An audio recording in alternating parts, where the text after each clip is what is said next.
Les parents d'Adèle étaient furieux contre elle parce qu'elle avait ramené à la maison un vieux piano offert par une femme âgée inconnue.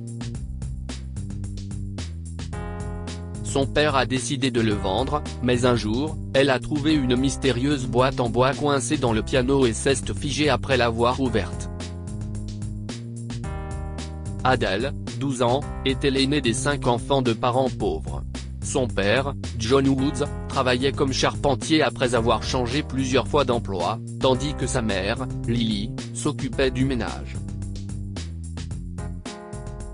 Étant l'aînée, Adèle avait plus de liberté que ses jeunes frères. Mais cela signifiait aussi qu'elle devait aider aux petites tâches ménagères lorsque cela était nécessaire, simplement parce qu'elle était l'aînée. Adèle n'a jamais eu une enfance rose, et elle a souvent souhaité vivre une belle vie comme ses amis. Ses parents avaient du mal à joindre les deux bouts et elle se sentait chanceuse qu'ils l'aient envoyée à l'école. Un jour, en rentrant chez elle, Adèle ralentit après avoir entendu des sons étranges au coin de la rue. « Waouh, si est charmant », marmonna-t-elle en se rapprochant d'une petite école d'art qui enseignait aux enfants et aux musiciens en herbe. Adèle a jeté un coup d'œil à travers la fenêtre en verre, regardant de jeunes adultes jouant de différents instruments. Un air particulier a attiré son attention tandis que le coin de la rue résonnait de différentes mélodies. Il provenait d'une partie plus profonde de la salle de concert. Elle s'est efforcée de regarder à l'intérieur et a vu que c'était le piano. Pour une raison quelconque, ses yeux se sont mis à pleurer. Si est beau, a-t-elle chuchoté. Elle aurait aimé pouvoir entrer là-dedans et jouer de l'instrument, mais elle devait être étudiante en musique et ses parents n'avaient pas les moyens de l'y envoyer. Adèle est rentrée chez elle le cœur lourd et avait hâte de repasser devant l'école de musique. Elle a dessiné des touches de piano sur le mur près de son lit et les a tapotées comme si elle en jouait pour de vrai. Ses parents sont blessés de la voir faire cela mais l'ignorent car elle souhaite quelque chose qui dépasse leurs moyens. Le lendemain après-midi, après la classe, Adèle se glisse silencieusement à l'endroit où elle s'était tenue la veille et colle ses oreilles à la fenêtre. Mais elle était contrariée car on y jouait de tous les instruments, à l'exception du piano. Attristée, elle s'est éloignée, mais en traversant la rue, elle a entendu un bel air au piano qu'elle n'avait jamais entendu auparavant. Curieuse, elle suivit la brise mélodieuse et arriva bientôt sur le seuil d'une vieille maison. Adèle s'impatiente et veut savoir qui en joue. La porte était ouverte, alors elle s'est invitée dans la maison. « Il y a quelqu'un ? Bonjour. Il y a quelqu'un ? » crie-t-elle. La mélodie s'est arrêtée instantanément, comme si elle était télécommandée. Adèle se tient dans le salon, qui sent les vieux meubles en bois et l'huile de palissandre. Elle décide de partir, mais une voix derrière elle l'appelle. Elle s'est figée de peur et s'est retournée. Une femme âgée se tenait là, souriante. Sa peau ridée et ses cheveux gris mettaient en valeur sa beauté vieillissante. « Viens ici, ma chérie. Comment puis-je t'aider ?» demande-t-elle à Adèle. La jeune fille avait peur, mais elle s'est approchée de la femme et s'est présentée après avoir vu son sourire chaleureux. « Je m'appelle Adèle, et je passais devant chez vous quand j'ai entendu quelqu'un jouer du piano. » Si est magnifique, a-t-elle dit. La femme a dévisagé Adèle, puis elle l'a emmenée dans un petit salon qui s'étendait depuis la salle de séjour. La jeune fille était stupéfaite lorsque la femme l'a dirigée vers un vieux piano classique situé à l'angle. Adèle était curieuse et a demandé à la femme qui en jouait si gentiment. Madame Lorraine Cooper a joué de ce piano il y a un moment, ma chérie, a répondu la femme. Adele voulait rencontrer la pianiste et lui a demandé si elle pouvait l'emmener. Juste à ce moment-là, Madame Cooper s'est assise sur le tabouret et a commencé à jouer. « Je suis Lorraine Cooper », dit-elle à Adele, qui reste là, surprise, car même à son âge, cette femme peut faire courir ses doigts sur les touches du piano et jouer les notes avec une perfection époustouflante.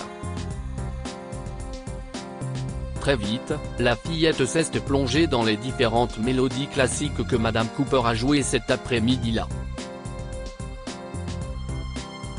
À un moment donné, elle s'est mise à pleurer, et la femme plus âgée a arrêté de jouer. « Qu'y a-t-il, mon enfant? Pourquoi es-tu bouleversé ?» demande-t-elle. Adele a pris Madame Cooper dans ses bras et lui a révélé sa passion pour la musique. « Je ferais n'importe quoi pour avoir un piano comme celui-ci, mais il faudrait à mes parents toute leur vie pour en ramener un à la maison », a sangloté Adele. Madame Cooper a tapoté l'épaule de la jeune fille et lui a dit qu'un vieil ami lui avait fait don de l'instrument il y a plusieurs décennies. La vieillesse exige davantage de moi, et je vais quitter cette maison pour vivre avec mon fils. Mais je serai plus qu'heureuse de te donner ce piano. À une condition, a dit la vieille dame à Adele. La jeune fille était stupéfaite et ne croyait pas ses oreilles lorsque Madame Cooper lui a dit qu'elle lui donnait le précieux piano. Elle a sauté de joie, mais la femme plus âgée est intervenue pour expliquer la condition. « Je ne te le laisserai que si tu me promets de le garder quoi qu'il arrive », a-t-elle affirmé. Peu importe le nombre de décennies à venir, même si je disparais avec les sables du temps, tu dois le garder en sécurité, d'accord ? Adele a pleuré de joie et a promis à Madame Cooper. Je le promets. Je promets. Fais-moi confiance, grand-mère. Je ferai n'importe quoi pour cela, s'est-elle exclamée. Quelques jours plus tard, les parents d'Adele ont été choqués de voir des déménageurs devant leur maison. Que se passe-t-il, et pourquoi apporte-t-il un piano à l'intérieur ? A demandé John. Adele, qu'est-ce ce qui se passe ? La jeune fille a raconté sa rencontre avec la femme plus âgée et sa promesse. Mais ses parents étaient furieux. De plus, ils n'étaient pas prêts à accepter le cadeau d'une inconnue. Ils ont grondé Adele et exigé qu'elle rende le piano, mais ils ont cessé de lui parler après son refus constant. Fais ce que tu veux, et si tu ne veux pas nous écouter, ne t'attends pas à ce que nous fassions quoi que ce soit pour toi, a hurlé John à la pauvre Adele. Pendant les jours suivants, la maison de la jeune fille a résonné de différents airs mélodiques. Bien qu'Adele ne sache pas jouer parfaitement du piano, elle avait un bon début. Un jour, la moitié des touches de la section du milieu ont cessé de jouer. Elles étaient bloquées, et Adele a fait venir un réparateur à la maison pour le réparer. Je ne donnerai pas un centime pour réparer cette ordure, a crié John. Il était furieux et voulait se débarrasser de l'instrument. Je vais le jeter à la friperie.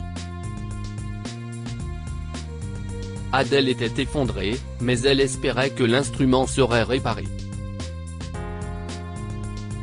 Juste à ce moment-là, le réparateur a ouvert le couvercle en bois du piano et a trouvé une boîte en dessous.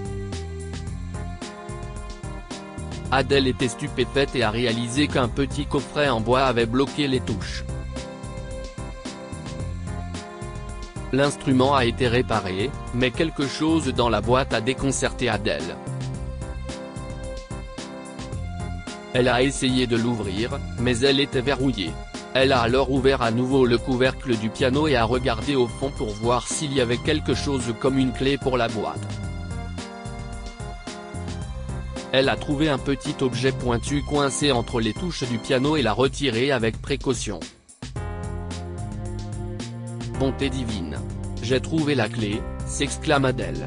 Elle a ouvert le coffre en bois et a été stupéfaite en voyant une broche incrustée de pierres. Elle semblait précieuse et rare. Sous l'ornement se trouvait une note, qui disait « Ce piano porte chance à son détenteur, et maintenant il va te plonger dans la richesse jusqu'à ce que tu tiennes ta promesse. » Adele s'est figée en état de choc. Elle a montré ce qu'elle avait trouvé à ses parents, et ils étaient eux aussi stupéfaits. Ils se mirent à rêver de la façon dont leur vie allait changer du jour au lendemain. Mais Adele a immédiatement remis la broche dans la boîte et l'a enfermée. Puis elle s'est précipitée vers la maison de la vieille dame pour la rendre. « Maison à vendre ?» murmura-t-elle, choquée, quand elle vit le panneau devant la maison de Madame Cooper. Elle se renseigna auprès des voisins et découvrit que Madame Cooper avait déjà déménagé dans la maison de son fils, dans un autre pays. Il n'y avait aucune trace de son passage, et elle avait gardé ses contacts très privés. Adele rentre chez elle et réfléchit aux paroles de Madame Cooper et aux mots qu'elle a trouvés. Elle se rendit compte que la chance la favorisait et qu'elle continuerait tant qu'elle garderait le piano chez elle. Elle autorise ses parents à mettre la broche engagée, à leur grande surprise, elle leur rapporte plus d'1 million de dollars, changeant ainsi leur vie pour de bon en si peu de temps. Ils ont rénové leur maison, empilé des provisions abondantes, et John a même lancé sa propre entreprise de menuiserie. Plusieurs mois plus tard, la famille a économisé suffisamment d'argent et a récupéré la broche. Adele l'a remis dans le coffre en bois et l'enferma dans son almira. Bien que Jean ait eu plus qu'assez d'argent pour acheter plusieurs nouveaux pianos, il ne l'a pas fait parce qu'il a réalisé que celui qui se trouvait dans sa maison était plus qu'un simple instrument de musique. Que pouvons-nous apprendre de cette histoire ? Ne jugez pas une chose par son apparence extérieure car elle peut être précieuse à l'intérieur. Jean avait dit qu'il jetterait le vieux piano après qu'Adele ait engagé un réparateur pour le réparer. Mais il a été stupéfait lorsqu'elle a trouvé la broche valant des millions dans un coffret caché à l'intérieur du piano. Suivez vos rêves car vous ne savez jamais quand la chance peut vous favoriser. Malgré les difficultés de sa famille, Adele a nourri une passion pour la musique et a accepté le piano que la femme plus âgée lui a donné. Au final, son amour pour la musique lui a donné la vie heureuse dont elle rêvait. Découvrez l'histoire d'un garçon qui donne du bouillon chaud à une vendeuse de fleurs âgée et obtient d'elle 350 000 $ pour le traitement de sa mère. Cette histoire est inspirée de la vie quotidienne de nos lecteurs et rédigée par un écrivain professionnel. Toute ressemblance avec de véritables noms ou lieux est une pure coïncidence. Toutes les images sont utilisées uniquement à des fins d'illustration. Partagez votre histoire avec nous. Elle changera peut-être la vie de quelqu'un. Si vous souhaitez partager votre histoire, envoyez-nous un mail à info@amomama.com.